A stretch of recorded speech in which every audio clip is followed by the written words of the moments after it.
ಕೊರಟಗೆರೆ ಪಟ್ಟಣಕ್ಕೆ ದಿಢೀರ್ ಭೇಟಿಯನ್ನ ಕೊಟ್ಟಿದ್ದಾರೆ ಜಿಲ್ಲಾಧಿಕಾರಿ. ಕೃಷಿ ಇಲಾಖೆ, ಮೇವು ಬ್ಯಾಂಕ್, ತುಂಬಾಡಿ ಗ್ರಾಮ ಪಂಚಾಯತ್ನಲ್ಲಿ ಕುಡಿಯುವ ನೀರಿನ ಸಮಸ್ಯೆ, ಜೆಜೆಎಂ ವ್ಯವಸ್ಥೆ ಬಗ್ಗೆ ಖುದ್ದು ಡಿಸಿ ಅವರೇ ಪರಿಶೀಲನೆಯನ್ನ ನಡೆಸಿದ್ದಾರೆ. ಕೃಷಿ ಇಲಾಖೆ, ಬೆಸ್ಕಾಂ ಅಧಿಕಾರಿಗಳಿಗೆ ಜಿಲ್ಲಾಧಿಕಾರಿ ಕ್ಲಾಸ್ ತೆಗೆದುಕೊಂಡಂತಹ ಪ್ರಸಂಗ ಕೂಡ ನಡೆಯಿತು. ಜಿಲ್ಲಾಧಿಕಾರಿಗಳು ಕೇಳಿದ ಮಾಹಿತಿಗೆ ಕೃಷಿ ಅಧಿಕಾರಿಗಳು ತಬ್ಬಿಬ್ಬಾದರು. ದಾಸ್ತಾನು ಮಳಿಗೆಯನ್ನ ಸ್ವಚ್ಛವಾಗಿ ಇಟ್ಟುಕೊಳ್ಳುವಂತೆ ಸೂಚನೆಯನ್ನ ಕೂಡ ಕೊಡಲಾಯಿತು. ತುಂಬಾಡಿ ಗ್ರಾಮದಲ್ಲಿ ಕೊರೆದ ಹೊಸ ಬೋರ್ವೆಲ್ಗೆ ವಿದ್ಯುತ್ ಸಂಪರ್ಕ ನೀಡದೇ ಇದ್ದ ಬೆಸ್ಕಾಂ ಅಧಿಕಾರಿಗೆ ಸಂಪರ್ಕ ನೀಡುವಂತೆ ತಾಕೀತನ್ನ ಕೂಡ ಈ ಸಂದರ್ಭದಲ್ಲಿ ಮಾಡಲಾಯಿತು. ಇನ್ನು ಗೊಬ್ಬರದ ಅಂಗಡಿಗಳಲ್ಲಿ ನಿಗದಿತ ಬೆಲೆಗಿಂತ ಹೆಚ್ಚು ಬೆಲೆಗೆ ಮಾರಾಟ ಮಾಡಿದ್ರೆ ಅಂತಹ ಅಂಗಡಿಗಳ ಮಾಲೀಕರ ವಿರುದ್ಧ ಶಿಸ್ತು ಕ್ರಮವನ್ನ ಜರುಗಿಸಬೇಕಾಗುತ್ತೆ ಎನ್ನುವಂತಹ ಎಚ್ಚರಿಕೆಯನ್ನ ಕೊಟ್ಟರು. ಜೊತೆಗೆ ಲೈಸೆನ್ಸ್ ರದ್ದು ಮಾಡೋದಾಗಿ ಖಡಕ್ ಎಚ್ಚರಿಕೆಯನ್ನ ಕೊಟ್ಟರು ಡಿಸಿ. ಪಟ್ಟಣ ಸೇರಿದಂತೆ ತಾಲೂಕಿನ ಯಾವುದೇ ಹಳ್ಳಿಗಳಲ್ಲಿ ಕುಡಿಯುವ ನೀರಿನ ಸಮಸ್ಯೆ ಆಗದಂತೆ ನೋಡಿಕೊಳ್ಳಬೇಕು ಎನ್ನುವಂತಹ ತಾಕೀತನ್ನ ಕೂಡ ಮಾಡಿದ್ರು. ತಿಂಗಳಿಗೆ 2 ಬಾರಿ ತಾಲೂಕುಗಳಿಗೆ ಈಗಾಗಲೇ ಡಿಸಿ ವಿಸಿಟ್ ಅನ್ನ ಮಾಡ್ತಾ ಇದ್ದಾರೆ. ತಾಲೂಕಿನ ಕುಂದುಕೊರತೆಗಳ ಬಗ್ಗೆ ಖುದ್ದು ಆಲಿಸಿ ಅಧಿಕಾರಿಗಳಿಂದ ಸಮಗ್ರ ಮಾಹಿತಿಯನ್ನ ಡಿಸಿ ಮೇಡಂ ಪಡಿತಾ ಇದ್ದು ನಿಜಕ್ಕೂ ಜನರ ಮೆಚ್ಚುಗೆಗೆ ಪಾತ್ರವಾಗಿದೆ.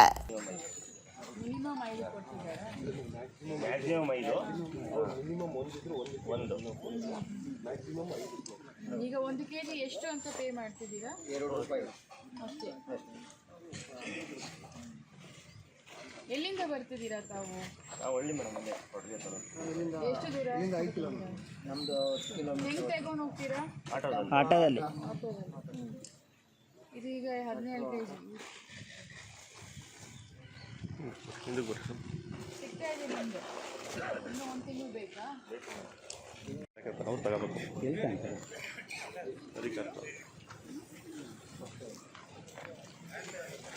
ಇಷ್ಟು ರೈತರು ಇದ್ದಾರಾ?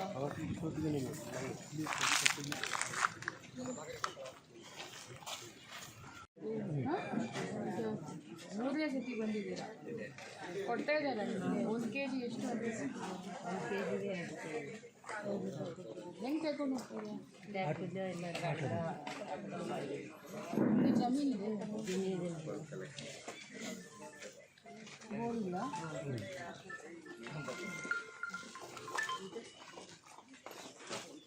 ಅವರಿಗೆಲ್ಲ ಏನು ಫ್ರೂಟ್ಸ್ ಐಡಿ ಇರುತ್ತಾ? ಫ್ರೂಟ್ಸ್ ಐಡಿ ಮಾಡ್ಕೊಂಡಿದ್ದಾರೆ ಮ್ಯಾಮ್. ಬಟ್ ಅದೇ ಇದರಲ್ಲಿ ಎಂಟ್ರಿ ಮಾಡಲಿಲ್ಲ. ಇದರಲ್ಲಿ ಇಲ್ಲ ಮ್ಯಾಮ್. ಆಧಾರ್ ಕಾರ್ಡ್ ಎಂಟ್ರಿ ಮಾಡ್ಕೊಂಡಿದ್ದಾರೆ. ಆಧಾರ್ ನಂಬರ್ ಅಲ್ಲಿ ಮೆನ್ಷನ್ ಮಾಡಿರ್ತಾರೆ ಮ್ಯಾಮ್. ಅದೇ ಆಧಾರ್ ನಂಬರಿಗೆ ನೀವು ವಿತರಣಾ ಕಾರ್ಡ್ ಎಷ್ಟು ಗಂಟೆ? ಈಗ ತಾವು ಯಾವಾಗ ಲಾಸ್ಟ್ ತಗೊಂಡಿರೋದು? ಮುಗೀತಾ? ಖಾಲಿ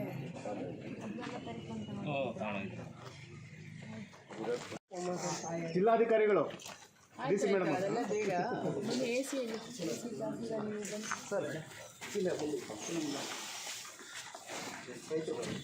ಎಷ್ಟು ಒಂದು ಪ್ಯಾಕೆಟ್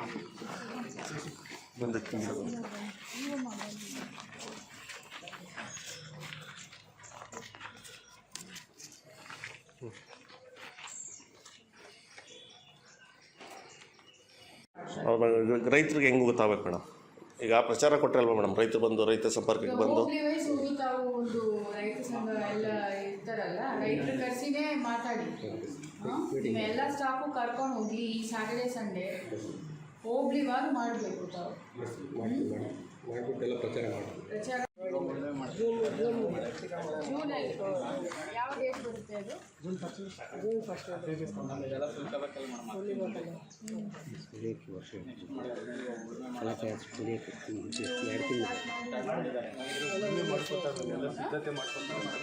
ಸಿದ್ಧತೆ ಸೋಯಿಂಗ್ ಮಾತ್ರ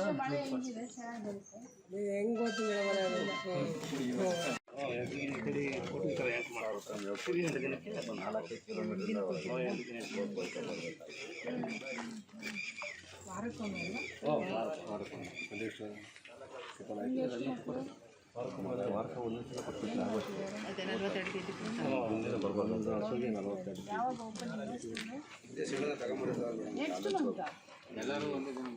ನಮಗೆ ಕಮೆನ್ಸ್ ಆಗಿದೆ, ಎಲ್ಲ ಸ್ಟಾರ್ಟ್ ಆಗಿದೆ. ಕಮೆನ್ಸ್ ಆಗಿದೆ ಸ್ಕೂಲು.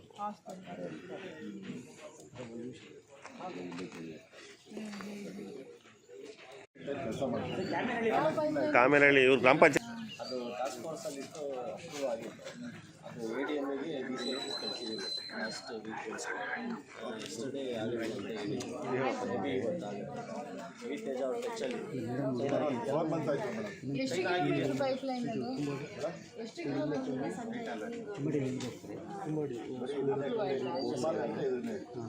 ಅಲ್ಲೇ 4 ಅಗ್ರಿಮೆಂಟ್ ಪೇಪರ್ಸ್ ಎಲ್ಲ ಇಟ್ಕೊಂಡಿದ್ವಿ.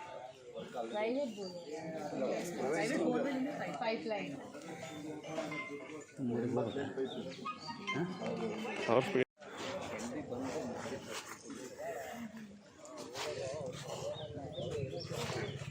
ಸ್ವಲ್ಪ ಇದರಲ್ಲಿ ಉಪ್ಪು ಕೊಡ್ತೀರಾ? ಅದೇ ಕರೆಕ್ಟ್.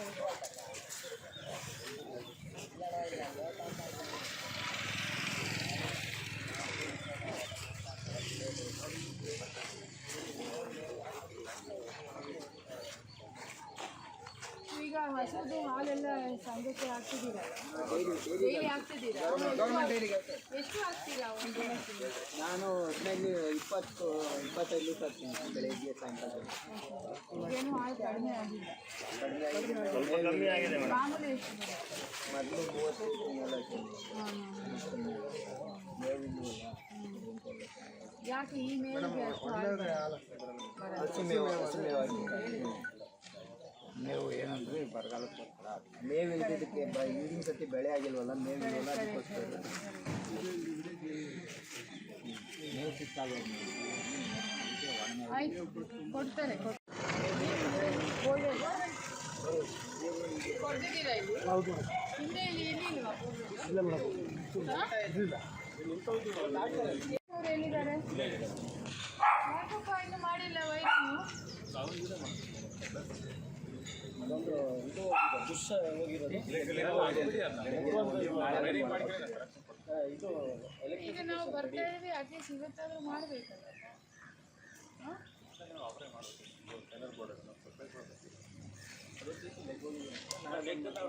ಫೋನ್ ಮಾಡಬೇಕು. ನಾವು ಅರ್ಜೆಂಟ್ ನೋಡಿ. ಈಗ ಇವತ್ತು ಇಲ್ಲಿ ನಿಂತ್ಕೊಂಡು ಇದನ್ನು ಮಾಡಿಸಿ ನನಗೆ ಇದು ಆನ್ ಮಾಡಿ ನನಗೆ ವಿಡಿಯೋ ಕಳಿಸ್ಬೇಕು. ಇದೆಲ್ಲ you don't attend the meeting. ಮತ್ತು ನಿಮಗೆ ಏನು ಇರಲ್ವಾ? 80 ಅಡಿ ಮೇಡಮ್. ಅಷ್ಟರಲ್ಲಿ ಸಿಗ್ತಾ ಜಿಯಾಲಜಿಸ್ಟ್ ಬಂದು ಮಾಡಿದೆ.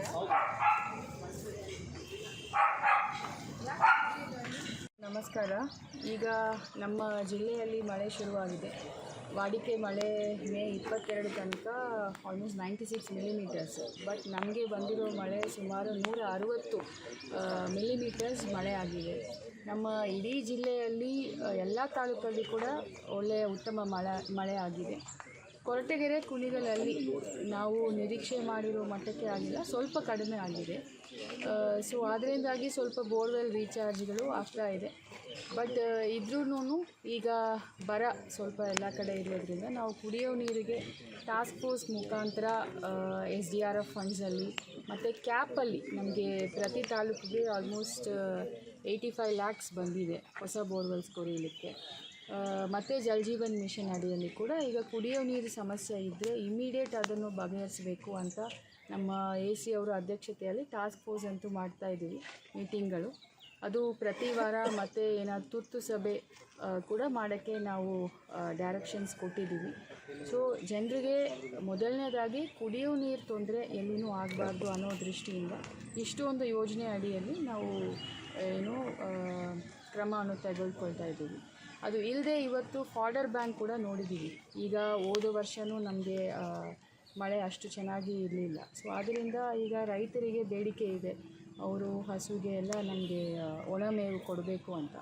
ಸೊ KGಗೆ 2 ರೂಪಾಯಿ ಅಂತ ಹೇಳಿ ನಮ್ಮ ಜಿಲ್ಲೆ ಒಳಗಡೆ ಒಣಮೇವನ್ನು ಒಂದು 20 ಫಾಡರ್ ಬ್ಯಾಂಕ್ಸು ಎಲ್ಲ ತಾಲೂಕಲ್ಲಿ ಕೂಡ ಮೇವು ಬ್ಯಾಂಕ್ ಓಪನ್ ಮಾಡಿದ್ದೀವಿ.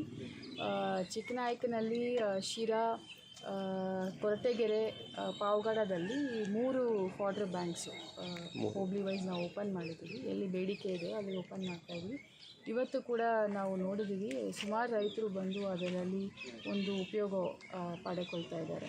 ಸೊ ಅದರಿಂದಾಗಿ ಈಗ ನೋಡಬೇಕು, ಇನ್ನೂ ಒಂದು ಮುಂದಿನ ವಾರಗಳಲ್ಲಿ ಮಳೆ ಹೆಂಗೆ ಬರ್ತಾ ಇದೆ ಅಂತ ನೋಡಿಬಿಟ್ಟು ನಾವು ಮುಂದೆ ಇನ್ನೂ ಓಪನ್ ಮಾಡುವಾಗ ಅಥವಾ ಅದನ್ನು ಕಡಿಮೆ ಮಾಡುವಾಗ ಅಂತ ನಾವು ಯೋಚನೆ ಮಾಡಬೇಕು.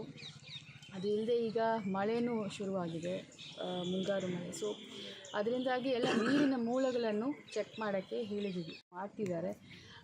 ಸೊ ನಮ್ಮ ಇಡೀ ಜಿಲ್ಲೆಯಲ್ಲಿ ಕೃಷಿ ಪ್ರದೇಶ ಅಂತ ಹೇಳಿದ್ರೆ 2,40,000 ಹೆಕ್ಟೇರ್ಸ್ ಇದೆ. ಅದರಲ್ಲಿ ನಾವು 70,000 ಹೆಕ್ಟೇರ್ಸು ಶೇಂಗಾ ಬಿತ್ತನೆ ಆಗುತ್ತೆ. ಮತ್ತು ಈ ಭಾಗದಲ್ಲಿ ಶಿರಾ, ಕೊರಟಗೆರೆ, ಪಾವಗಡ, ಮಧುಗಿರಿಯಲ್ಲಿ ಶೇಂಗಾನೇ ಹೆಚ್ಚು ಬೆಳೀತಾರೆ. ಅದು ಇಲ್ಲದೆ ಮೇಜರ್ ಕ್ರಾಪ್ ನಮ್ಮ ಜಿಲ್ಲೆಯಲ್ಲಿ 1,20,000 ಹೆಕ್ಟೇರ್ಸು ರಾಗಿ ಬೆಳಿತೀವಿ. ಸೊ ಅದಕ್ಕೆ ನಮಗೆ ಆಲ್ಮೋಸ್ಟ್ 25,000 ಕ್ವಿಂಟಲ್ಸು ನಮಗೆ ಬೀಜಗಳು ಬೇಕು. 3,500 ರಾಗಿ ಬೀಜಗಳು ಬೇಕು ಮತ್ತು 17,000 ಶೇಂಗಾ ಬೀಜಗಳು ಬೇಕು. ಸೊ ಈ ಬೀಜಗಳನ್ನು ನಾವು ಎಷ್ಟು ಬೇಕೋ ಅಷ್ಟು ನಮ್ಮ ಜಿಲ್ಲೆ ಒಳಗಡೆ ದಾಸ್ತಾನು ಇಟ್ಕೋಬೇಕು ಅಂತ ಈಗಾಗಲೇ ನಮ್ಮ JD ಅಗ್ರಿಕಲ್ಚರ್ ಅವರಿಗೆ ನಿರ್ದೇಶನ ನೀಡಲಾಗಿದೆ. ಈಗ ಕೂಡ ನಾವು ಒಂದು ರೈತ ಸಂಪರ್ಕ ಕೇಂದ್ರವನ್ನು ಭೇಟಿ ಮಾಡಿದ್ದೀವಿ. ಅಲ್ಲಿ ರೈತರಿಗೆ ಶೇಂಗಾ ಬೀಜಗಳು, ರಾಗಿ ಬೀಜಗಳು ಬೇಡಿಕೆಗೆ ತಕ್ಕಂತೆ ನಾವು ಸ್ಟಾಕ್ ಮಾಡಿ ಇಟ್ಟಿದ್ದೀವಿ. ಹಾಗೆ ಅವರು ಬಂದಾಗ ಇಲ್ಲ ಅಂತ ಹೇಳಿದ್ರೆ ನಾವು ಇಮಿಡಿಯೇಟ್ ತರಿಸಿ ಅವ್ರಿಗೆ ಕೊಡ್ತೀವಿ, ನೆಕ್ಸ್ಟ್ ಡೇನೇ ಅವ್ರಿಗೆ ಕೊಡ್ತೀವಿ. ಈಗ ಚಿತ್ರದುರ್ಗದಿಂದ ಕರ್ನಾಟಕ ಆಯಿಲ್ ಸೀಡ್ ಫೆಡರೇಷನ್ ಅವ್ರದ್ದು ಗೋಡೌನ್ ಇದೆ. ಮತ್ತು ರಾಗಿ ಅಂತೂ ನಮ್ಮ ಜಿಲ್ಲೆಯಲ್ಲಿ ಸಾಕಷ್ಟು ಸ್ಟಾಕ್ ಇದೆ. ಸೊ ರೈತರಿಗೆ ಅವರು ಯಾವಾಗ ನಾವು ಬಿತ್ತನೆ ಮಾಡಬೇಕು, ನಮಗೆ ಸೀಡ್ಸ್ ಬೇಕು ಅಂತ ಹೇಳಿದ್ರೆ ದಯವಿಟ್ಟು RSKಗಳಿಗೆ ಬಂದು ತಾವು ತಗೋಬೋದು. ಇದು ಇಲ್ಲದೆ ಶೇಂಗಾ ಬೀಜಗಳಿಗೆ 11 ನಾವು ಹೆಚ್ಚುವರಿಯಾಗಿ ವಿತರಣೆ ಕೇಂದ್ರ ಕೂಡ ನಮ್ಮ ಜಿಲ್ಲೆ ಒಳಗಡೆ ನಾವು ಗುರುತು ಮಾಡಿದ್ವಿ. ಅದು ಇಲ್ಲದೆ ನಮಗೆ ರಸಗೊಬ್ಬರ, ಈಗ ನಮ್ಮ ಜಿಲ್ಲೆಗೆ ಬೇಕಾಗಿರುವ 75,000 ಮೆಟ್ರಿಕ್ ಟನ್ಸ್ ಆಫ್ ರಸಗೊಬ್ಬರ ಬೇಕು. ನಮ್ಮ ಜಿಲ್ಲೆ ಒಳಗಡೆ ಈಗಾಗಲೇ 50,000 ಮೆಟ್ರಿಕ್ ಟನ್ಸ್ ರಸಗೊಬ್ಬರ, ಯೂರಿಯಾದು ಮತ್ತು ಎಲ್ಲ ಕಾಂಪೌಂಡ್ಸದು ಇದೆ. ಸೊ ರೈತರು ರಸಗೊಬ್ಬರದ್ದು, ಬೀಜಗಳದ್ದು ಯಾವ ರೀತಿಯಲ್ಲಿಯೂ ತೊಂದರೆ ಆಗಬಾರ್ದು. ಮತ್ತು ನಮ್ಮ AD ಅಗ್ರಿಕಲ್ಚರ್ ಕೂಡ ತಾಲೂಕುವಾರು ಎಲ್ಲ ರೈತರುಗಳನ್ನು ಸಂಪರ್ಕ ಮಾಡಿ ಅವರಿಗೆ ಒಂದು ಮೀಟಿಂಗ್ ಮಾಡಿ ಎಲ್ಲರಿಗೂ ಹೇಳಬೇಕು, ತಿಳುವಳಿಕೆ ಇರಬೇಕು ಅಂತ ಕೂಡ ನಾವು ಎಲ್ಲರಿಗೂ ನಿರ್ದೇಶನ ಕೊಟ್ಟಿದ್ವಿ. ಸೊ ಒಟ್ಟಾರೆಯಾಗಿ ರೈತರಿಗೆ ಬೀಜಗಳ ಬಗ್ಗೆ, ಈ ವಾಟರ್ ಕಂಟಾಮಿನೇಷನಿಂದ ಡಿಸೀಸಸ್, ಡಯರಿಯಾ, ಕಾಲರಾ ಆ ಥರ ಬರಬಾರ್ದು ಅಂತ ಹೇಳಿ ನಮಗೆ ನಿರ್ದೇಶನ ಇದೆ. ಸೊ ಅದರಿಂದಾಗಿ ಅದು ಪಟ್ಟಣ ಪಂಚಾಯತ್ ಇರ್ಬೋದು, ಟೌನ್ ಪಂಚಾಯತ್ ಇರ್ಬೋದು, ಗ್ರಾಮ ಪಂಚಾಯತ್ ಇರ್ಬೋದು, ಎಲ್ಲ ಕಡೆಯೂ ನೀರಿನ ಮೂಲಗಳು, ಈಗ ಸಾರ್ವಜನಿಕರಿಗೆ ಎಲ್ಲಿಂದ ನೀರನ್ನು ಸರಬರಾಜು ಮಾಡ್ತಾಯಿದ್ದೀವಿ, ಎಲ್ಲ ಮೂಲಗಳನ್ನು ನಾವು ಟೆಸ್ಟ್ ಮಾಡೋಕ್ಕೆ ಹೇಳಿದ್ದೀವಿ. ಈಗಾಗಲೇ ನಮಗೆ ರೂರಲ್ ವಾಟರ್ ಸಪ್ಲೈ ಡಿಪಾರ್ಟ್ಮೆಂಟಿಂದ FTK kits, field test kits ಅಂತ ಕರೀತಾರೆ. ಸೊ ಅದು ಪ್ರತಿ ಗ್ರಾಮ ಪಂಚಾಯತ್ಗೆ 100 ಕಿಟ್ಸನ್ನು ಕೊಟ್ಟಿದ್ದಾರೆ. ಸೊ ಆ ಕಿಟ್ಸ್ ಮುಖಾಂತರ ಪ್ರಥಮವಾಗಿ ಎಲ್ಲ ಕಡೆಯೂ ಟೆಸ್ಟ್ ಮಾಡೋಕ್ಕೆ ಹೇಳಿದ್ದೀವಿ. ಈಗ 2 ದಿನ ಒಳಗಾಗಿ ಟೆಸ್ಟ್ ಮಾಡಬೇಕು ಅಂತ EO ಅವರಿಗೆ ಮತ್ತು ನಮ್ಮ ಗ್ರಾಮ ಪಂಚಾಯತ್ ಸಿಬ್ಬಂದಿಗಳಿಗೆ ನಿರ್ದೇಶನ CO ಅವರು ಕೂಡ ನೀಡಿದ್ದಾರೆ.